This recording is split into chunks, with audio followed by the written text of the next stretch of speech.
قرآن مجید میں اللہ کریم نے فرمایا وَلَا تَعْتَدُوا، حد سے نہ بڑھو، اِنَّ اللَّهَ لَا يُحِبُّ الْمُعْتَدِينَ، اللہ حد سے بڑھنے والوں کو پسند نہیں کرتا، محبوب نہیں رکھتا۔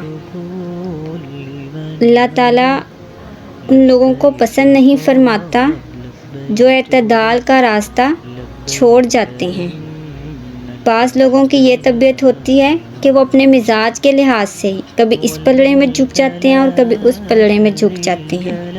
کسی سے دوستی ہوئی تو پھر اس قدر زیادہ ہوئی کہ غلوب کا شکار ہو گئے، جان بھی حاضر، مال بھی حاضر، سارا کچھ ہی تو ہے، گھر کی باتیں بھی بتا لیں، باہر کی بھی بتا لیں، کاروبار کی بھی بتا لیں، سب کچھ ہی اسی کے نام کر دیا۔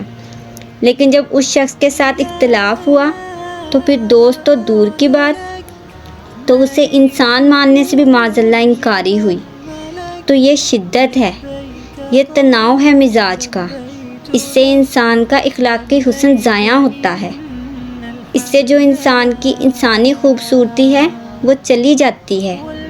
وہ کسی نے کہا تھا کہ تعلقات جب حد سے گزر جائیں تو غم ملتے ہیں، اس لیے ہم ہر شخص سے کم ملتے ہیں۔